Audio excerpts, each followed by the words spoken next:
Hello friends, आपल्या सर्वांची आवडती मालिका तुझ्या सोबतीने या मालिकेच्या आजच्या शुक्रवार 30 जानेवारीच्या एपिसोडमध्ये एक खूप जबरदस्त ट्विस्ट आला आहे आणि शेवटी तायडीने म्हणजेच सागरिकाने नुपूरकडून आपला बदला घेतला आहे.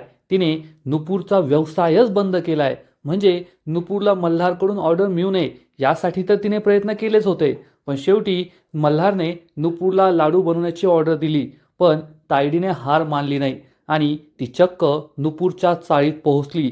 तिच्या घरच्या किचनचं इन्स्पेक्शन करण्याच्या नादात तिने चक्क चाळीच्या सेक्रेटरीला आणि संपूर्ण चाळकऱ्यांना नुपूर विरुद्ध भडकून दिलं की नुपूर ही घरात मेसचा डबा करते किंवा मग क्लाउड किचन चालवते. पण या सगळ्यात जर घरामध्ये मोठा स्फोट झाला, आग लागली तर चाळीतील सगळ्या घरांना आग लागेल आणि संपूर्ण चाळ बेचिराख होऊन जाईल. तिच्याकडे फूड लायसन नाहीये, इन्शुरन्स नाहीये, तुम्ही तिला ही परमिशन कशी काय देऊ शकता?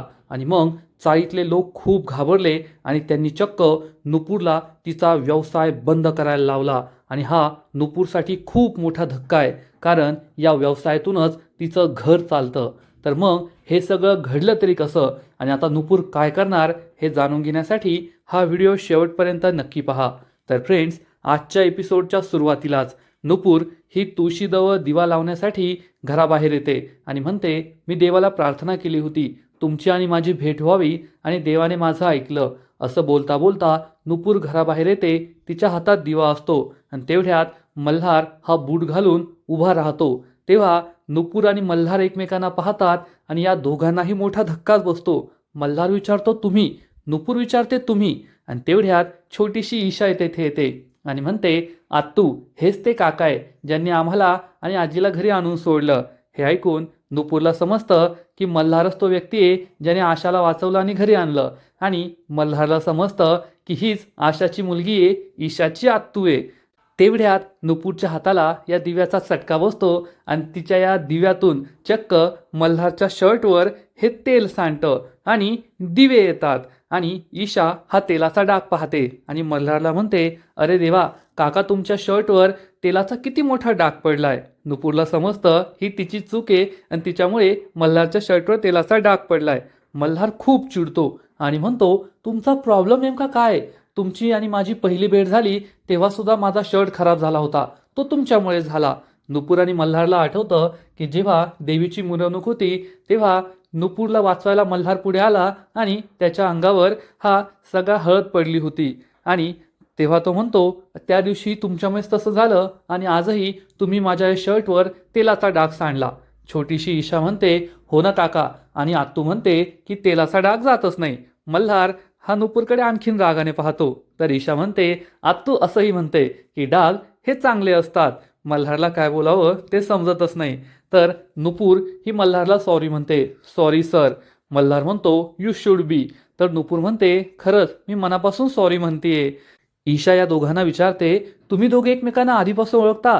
तुम्ही फ्रेंड्स आहात का? तर मल्हार आणि नुपूर एकमेकांकडे पाहतात आणि मनातल्या मनात विचार करतात, याच्याशी फ्रेंडशिप स्वप्नात सुद्धा नाही. आणि नुपूर ईशाला सांगते, काल मी जी ऑर्डर केली होती ना लग्नातली 300 लोकांची, ती याच काकांची होती.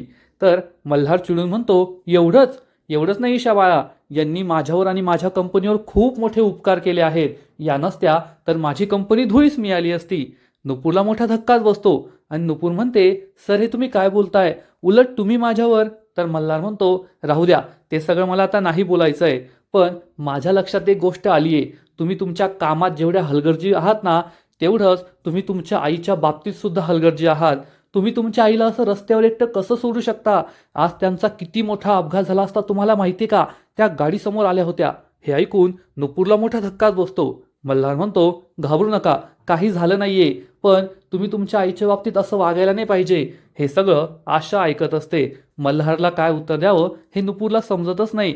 तर मल्हार चिडून म्हणतो, तुम्हाला आहे ना तुमच्या आईची किंमत नाहीये. ज्यांच्याकडे आई नसते ना त्यांना विचारा की आई म्हणजे काय असते. अहो, आई जर तुमच्या जवळ नसली ना तर अख्खं जग जरी जिंकलं ना तरी आपण भिकारी आहोत असं वाटतं. आणि आई जरी असली ना तर खायला नसलं तरी सुद्धा संपूर्ण जगाचं मालक आपण आहोत असं वाटतं.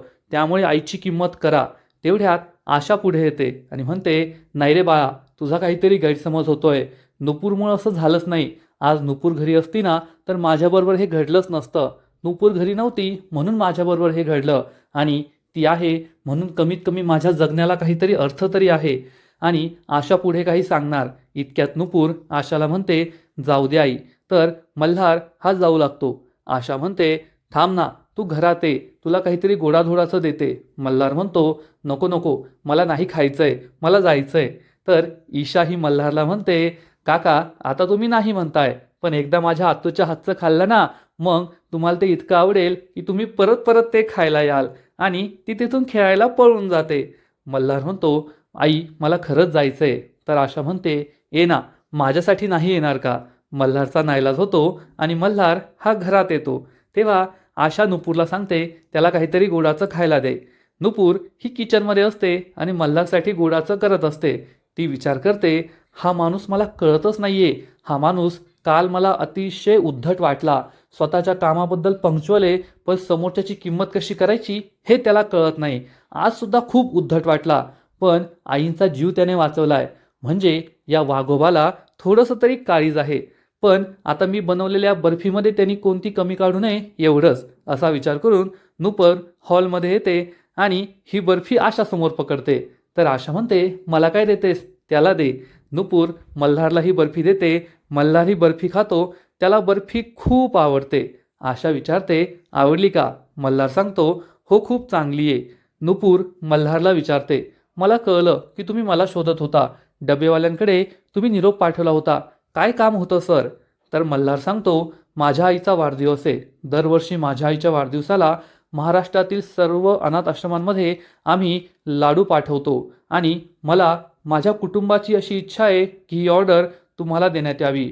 तुमची इच्छा नसेल तर तुम्ही नाही म्हणू शकता, पण स्वतःच्या आईच्या वाढदिवसासाठी मल्हार इतकं चांगलं काम करतोय, त्यामुळे नुपूर ही ऑर्डर स्वीकारायला तयार होते आणि म्हणते, मी तयार आहे सर. मल्हार खूप खुश होतो, पण त्याच वेळेस तेथे चक्क मीना ही रडत रडत येते आणि रडत रडत म्हणते, अगं मीना, त्या कुठे गेल्या मला माहीतच नाही. पण मीनाच्या तोंडावर कपडा असतो आणि तिला दिसतच नाही की आशा परत आली आहे. तर नुपूर तिला म्हणते, अगं वहिनी काय रडतीये, आई येथेच आहेत. मीना तोंडावरून कपडा बाजूला काढते तर समोर आशाला पाहून खूप घाबरते, जसं काही तिने भूतच पाहिलंय. आणि आशा तिच्याकडे पाहून स्माईल करते. ती विचारते, असं कसं, या कधी आल्या आहेत. तर ती म्हणते, अगं हे आहेत मल्हार खानविलकर, सुमती इव्हेंटचे मालक आहेत. त्यांनाच आई रस्त्यात दिसल्या आणि त्या तेथे यांना घेऊन आल्या. तर मल्हार हा नुपूरला विचारतो, तुम्ही मला सांगा की तुमचा नंबर काय आहे, माझा एखाद्या कंपनीतील माणूस तुम्हाला कॉल करेल ऑर्डरबद्दल. तर नुपूर त्याला आपला नंबर सांगते. मीनाला मोठा धक्काच बसतो. मीना विचारते, कोणती ऑर्डर आहे. तर नुपूर सांगते, त्यांच्या आईचा वाढदिवस आहे, लाडवांची ऑर्डर त्यांना द्यायची आहे. मीनाला खूप राग येतो आणि मीना म्हणते, नुपूर तू हे ऑर्डर घेऊ नको, तुला नाही जमणार. नुपूर आणि आशाला जबर धक्काच बसतो. नुपूर विचारते, वहिनी तू असं का बोलतीये. तेव्हा नुपूरला मीना सांगते, अगं आईंची तब्येत एवढी खराब असते आणि तू ऑर्डरसाठी गेली आणि घरी इकडे काही झालं तर काय करायचं, त्यामुळे तू ऑर्डर नको घेऊ. तर मल्हार म्हणतो, ठीक आहे, जर असं असेल तर तुम्ही घरून ही ऑर्डर पूर्ण करू शकता. हे ऐकून नुपूरला खूप आनंद होतो. मीनाचा प्लॅन तिच्या तोंडावरच फ्लॉप होतो. मल्हार म्हणतो, ठीक आहे, 300 लाडवांची ऑर्डर आहे, तुम्हाला सगळ्या डिटेल्स मिळून जातील. आणि तो तिथून जाऊ लागतो. तर आशा ही चक्क मल्हार समोर हात जोडते आणि म्हणते, तुझे उपकार मी कसे फेडणार देवास ठाऊक. तर मल्हार तिचे हात खाली करतो आणि म्हणतो, आई तुम्ही हे काय बोलताय, स्वतःच्या मुलाचे उपकार कुणी मानतं का, असे हात जोडतं का. आणि हे ऐकून आशालाही खूप बरं वाटतं. नुपूरसुद्धा खूप खुश होते आणि मल्हार किती चांगला आहे हे तिच्या लक्षात येतं. आणि आशा मल्हारच्या गालावर प्रेमाने हात ठेवते आणि म्हणते, खरंच ज्या आईने तुला जन्म दिला ना ती खूप नशीबवान असेल, तुझ्यासारखा मुलगा तिच्या पोटी जन्माला आलाय. मल्हार खूप इमोशनल होतो, कारण आपल्या सर्वांना माहिती आहे की मल्हारची आई सुमती या जगात नाही आहे आणि तो आपल्या आईला किती मिस करतो. मल्हार काहीच बोलत नाही आणि तेथून निघून जातो. तेव्हा नुपूरला सुद्धा समजतं की खरंच मल्हार किती हळव्या मनाचा आणि किती चांगला माणूस आहे. तर इकडे मल्हारच्या घरी रेवती खूप खुश असते आणि सगळ्यांना सांगते, पहा मी म्हटलं होतं की नाही, मल्हारने एकदा ठरवलं की तो करून दाखवतो. त्याने नुपूरला शोधायचं ठरवलं होतं आणि त्याने नुपूरला शोधून दाखवलं. सगळे घरात खुश असतात. तायडी सुद्धा चेहऱ्यावर खोटं खोटं हसू आणते. रेवती तिला विचारते, हो की नाही तायडी, तर तायडी म्हणते हो मग. आणि आता सुमती काकूंच्या हातची आणि त्या नुपूरच्या हातची चव सारखी आहे, आणि मग याच्यापेक्षा जास्त चांगली गोष्ट दुसरी कोणती असू शकते, हो की नाही आई बाबा. आणि त्या तायडीचे आई बाबा सुद्धा तिच्या हो मध्ये हो मिळवतात, आणि ते सुद्धा खरंच हाच तो परमानंद असं म्हणून खोटं खोटं बोलतात. सगळे खूप खुश असल्याचं नाटक करत असतात. रेवती म्हणते आता फक्त मी वाट पाहतीये नुपूरची आपल्या घरी येण्याची आणि लाडू बनवण्याची. तेवढ्यात मल्हार तेथे येतो आणि म्हणतो नुपूर येथे येणार नाहीये. हे ऐकून सगळ्यांनाच मोठा धक्का बसतो की मल्हारने नुपूरला ऑर्डर दिली आहे आणि तो असं का बोलतोय की नुपूर येथे येणार नाहीये. तर इकडे आशा ही नुपूरला म्हणते नुपूर झालं का काम. पण नुपूरला आशाची खूप काळजी वाटत असते आणि ती आशाला विचारते आई तुम्ही असं का केलं, तुमचा ॲक्सिडेंट होणार होता, मी किती घाबरले तुम्हाला माहिती आहे का. तर आशा सांगते अगं मला कळलंच नाही मी तेथे कशी पोहोचले, आणि नको घाबरू काही झालं नाही ना मला. नुपूर खूप इमोशनल होते आणि आशाला घट्ट मिठी मारते की आशाला काही झालं नाही, नाहीतर तिचं काय झालं असतं. तर इकडे मल्हार हा सगळ्यांना सांगतो की तिच्या आईची तब्येत बरी नाहीये म्हणून मी तिला तिच्या घरीच लाडू बनवायला सांगितलंय. पण हीच आयडिया लगेचच तायडीला सुचते आणि तायडी मल्हारला म्हणते मल्हार पण यामध्ये एक प्रॉब्लेम आहे. आपल्या घरी जो हायजीन मिळू शकतो किंवा आपल्या किचनमध्ये तो तिच्या घरच्या किचनमध्ये मिळेल का, कारण ती चाळीत राहते. मला त्याचा काही प्रॉब्लेम नाहीये, पण चाळीमध्ये तो हायजीन ती मेंटेन करू शकेल का. आणि आपण हे लाडू सुमती काकूंच्या नावावर अनाथ आश्रमात पाठवणार आहोत, त्याची काहीतरी क्वालिटी असते, आणि जर त्याच्यात काही कमी जास्त झालं तर आपल्या काकूंचं आणि आपल्या कंपनीचं नाव डबघायला येईल. हे तुला समजतंय का. ही गोष्ट मल्हारच्या सुद्धा लक्षात येते. रेवती मल्हारला समजवण्याचा प्रयत्न करते पण मल्हार तिला थांबवतो, त्यामुळे तायडी चांगलीच खुश होते. तर इकडे आशा ही नुपूरला म्हणते खरंच सगळं किती छान झालं ना, मी हरवले होते पण मल्हार मला भेटला आणि तो किती चांगला मुलगा आहे. खरं तर देवानेच आपल्याला ही संधी दिली आहे त्याच्या उपकारांची परतफेड करण्याची, आणि आपण त्याच्या आईच्या वाढदिवसाला हे लाडू बनवणार आहोत आणि त्याची परतफेड करणार आहोत. तर नुपूर म्हणते आई मला तेच कळत नाहीये, तो मल्हार तर चांगला आहे पण त्याचा स्टाफ बिलकुल चांगला नाहीये. आणि नुपूर ही तायडीबद्दल बोलत असते पण आशाला मात्र ते काही पटत नाही. तर इकडे मल्हार हा तायडीला सांगतो तायडी तू एकदम बरोबर बोलतीये, मी दीपला पाठवतो, दीप तिच्या किचनचं इन्स्पेक्शन करेल आणि जर हायजीनचा प्रॉब्लेम असेल तर मी ऑन द स्पॉट तिची ऑर्डर कॅन्सल करेल. हे ऐकून तायडी खूप खुश होते पण जिया आणि रेवतीला मात्र हे पटत नाही, आणि मग सगळेजण आपापल्या खोलीमध्ये निघून जातात. तेव्हा तायडीला आनंद झालेला असतो. तर इकडे आशा ही नुपूरला समजावून सांगते नुपूर बाकीचे कसेही असोत पण तो तर चांगला आहे ना. तर नुपूर म्हणते जसा राजा आहे ना तशी प्रजा असायला हवी होती. आशा तिला समजावून सांगते खरंच तुम्हाला खूप चांगला मुलगा वाटला, स्वभावाने सुद्धा चांगला आहे, आणि मला तर वाटलं की एक वेळ तो माझाच मुलगा आहे. हे ऐकून नुपूर सुद्धा खूप इमोशनल होते. तर इकडे तायडीचे आईवडील हे तायडी चिडेल असं बोलू लागतात की आता मल्हार रेवतीचं ऐकू लागलाय, तायडीचं तो काहीच ऐकत नाहीये. त्यामुळे तायडी खूप चिडते आणि जोरात म्हणते श्श, आणि ती या दोघांच्या जवळ येते आणि म्हणते जरी त्याने आज त्या रेवतीचं ऐकलं असलं ना तरी मला जे वाटतं तेच होणार, कारण मल्हार नावाच्या घोड्याची लगाम ही फक्त माझ्याच हातात राहणार, या सागरिकाच्या हातात. आणि आता त्या नुपूरला मी सोडणार नाहीये, कारण त्या नुपूरच्या चाळीत आता वादळ येणार आहे, वादळ, या सागरिकाचं वादळ. म्हणजे जिला आपण तायडी तायडी म्हणतोय तिचं नाव सागरिका आहे हे आत्ता कुठे आपल्याला कळलंय इतक्या दिवसानंतर. आणि सागरिका ही अगदी एखाद्या हिंदी मालिकेच्या व्हिलनसारखी आहे. तिच्या मागचं ते संगीत, तिचा तो मेकअप, एकूणच अटायर हा खूप जबरदस्त आहे, आणि अभिनेत्री माधवी निमकरने ही भूमिका खूप छान साकारली आहे एवढं मात्र नक्की. तर इकडे आपला चावरे वकील हा चायनीजच्या गाडीवर मस्त मंचुरियन खात असतो आणि तो मीनाला कॉल करतो आणि विचारतो काय झालं मग पुढच्या ऑर्डरचं. तर तेवढ्यात ईशा ही संपूर्ण चाळीत धावत पळत असते आणि सगळ्यांना सांगत असते माझ्या आत्तूला नवीन ऑर्डर मिळाली आहे, माझ्या आत्तूला नवीन ऑर्डर मिळाली आहे. आणि हे चावरे वकील फोनवर ऐकतो. चावरे वकील खूप चिडतो आणि विचारतो कोणती नवीन ऑर्डर मिळाली आहे. तर मीना सांगते अहो ती छोटी मुलगी आहे, काही पण बोलत असते. चावरे वकील चिडून म्हणतो आता जर माझ्यासमोर क्लायंट असताना त्याला मी जे सांगितलं असतं तेच मी तुम्हाला सांगतो, वकिलांशी खोटं बोलायचं नसतं, सगळं खरं खरं सांगायचं. मीना झालेला सगळा प्रकार सांगते की कसं तिने आशाला बाहेर पाठवलं आणि मग मल्हार खानविलकर घरी आला आणि त्याने नुपूरला ही ऑर्डर दिली.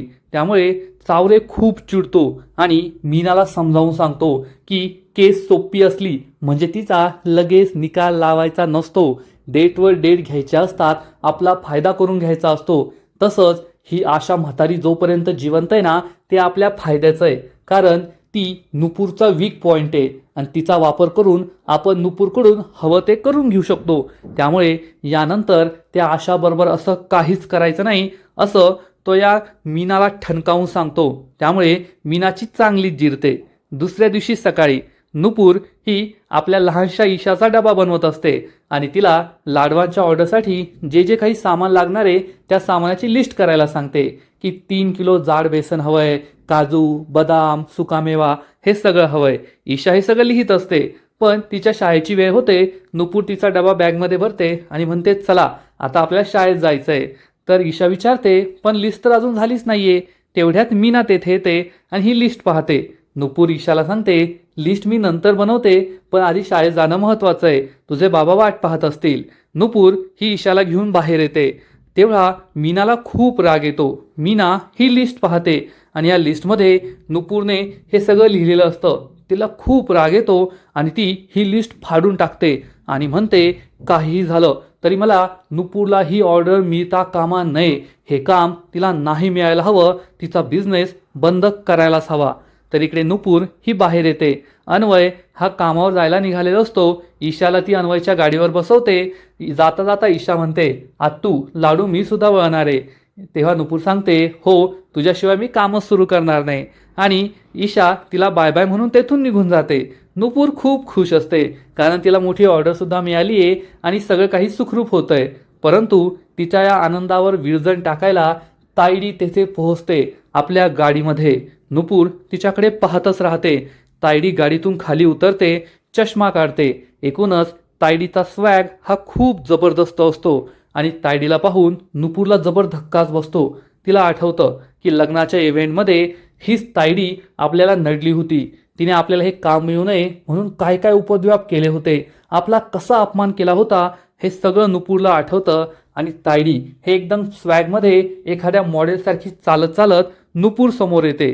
नुपूर तिला विचारते तुम्ही येथे, आणि तायडी तिच्याकडे पाहून स्माईल करते, कारण तायडीचा प्लॅन आधीपासूनच तयार आहे. तिने आता एक खूपच जबरदस्त प्लॅन बनवला आहे आणि या प्लॅनमुळे चक्क नुपूरचा व्यवसायच बंद पडणार आहे. मल्हारने दिलेली ऑर्डर कॅन्सल होणं तर लांबच, पण तिला घरून सुद्धा काम करता येणार नाहीये. मग आता पुढे काय घडणार आहे हे पाहणं खूप इंटरेस्टिंग असेल. तर फ्रेंड्स, आजचा एपिसोड तर भारी होता. आजचा एपिसोड पाहायला मजा आली, पण या मालिकेचा पुढील एपिसोड आणखीन जबरदस्त असणार आहे. आणखीन मोठा ट्विस्ट या मालिकेत येणार आहे. मग नेमकं घडणार तरी काय, तर पुढील एपिसोडमध्ये आपण पाहू की तायडी ही इन्स्पेक्शन करण्यासाठी चक्क नुपूरच्या घरामध्ये किचनमध्ये येणार आणि तेथे ती सगळं चेक करणार की तुम्ही बिझनेस करताय आणि डोमेस्टिक सिलेंडर वापरताय, कमर्शियल सिलेंडर तुमच्याकडे नाहीये. नुपूर, तुझ्याकडे फूड लायसन्स नाहीये, घरामध्ये हायजीन नाहीये आणि तू हा बिझनेस करू शकत नाही. आणि मग चक्क तायडी सोसायटीतील सगळ्या लोकांना गोळा करणार, सोसायटीच्या सेक्रेटरीला गोळा करणार, चाळीच्या सेक्रेटरीला, आणि सगळ्या लोकांना सांगणार ही नुपूर घरामध्ये क्लाउड किचन चालवते, डबे सर्व्हिस करते आणि तिच्याकडे डोमेस्टिक सिलेंडर आहे. तुमच्या चाळीतली घरं एकमेकांपासून किती जवळजवळ आहेत. देव न करो पण एखादा मोठा अपघात झाला आणि नुपूरच्या किचनला, तिच्या घराला आग लागली, तर तुमच्या सगळ्यांच्या घराला आग लागेल आणि संपूर्ण चाळ जळून खाक होईल. तुमचं किती मोठं नुकसान होईल. त्यामुळे तुम्ही तिला ही क्लाउड किचन आणि डबा सर्व्हिस करण्याची परवानगी द्यायला नाही पाहिजे. ते खूप चुकीचं आहे. हे सगळं ऐकून नुपूर आणि आशाला जबरदस्त धक्काच बसेल आणि तायडी सगळ्या लोकांचे कान भरून देणार. त्यानंतर या चाळीचा सेक्रेटरी नुपूरला सांगणार की तुम्ही आता हा बिझनेस नाही करू शकत, तुमचा हा बिझनेस बंद करा. तायडी खूप खुश होईल. नुपूर तिला समजवण्याचा प्रयत्न करेल, मॅडम असं करू नका, या व्यवसायावरच माझं घर चालतं, तुम्ही असं का करताय. पण तायडी ही किती निर्दयी आहे हे आपल्या सगळ्यांना माहिती आहे आणि ती काही न ऐकता तेथून निघून जाईल. ती खूप खुश असेल आणि नुपूर रडू लागेल. मग आता नुपूरच्या व्यवसायावर जे संकट आलंय ते संकट कसं बाजूला सरणार, नुपूर आपला बिझनेस कसा करणार, हे सगळं पाहणं खूप इंटरेस्टिंग असणार आहे. तर फ्रेंड्स, तुम्हाला सुद्धा तुझ्या सोबतीने ही मालिका आवडते ना? नक्कीच कमेंट करून सांगा. आणि या मालिकेचे असेच नवीन नवीन अपडेट्स सर्वात आधी जाणून घेण्यासाठी व्हिडिओला लाईक करा, शेअर करा, चॅनलला सबस्क्राईब करून बेल आयकॉनवर क्लिक करा. म्हणजे या मालिकेचे नवीन नवीन एपिसोड तुम्हाला सर्वात आधी पाहायला मिळतील. खूप खूप खूप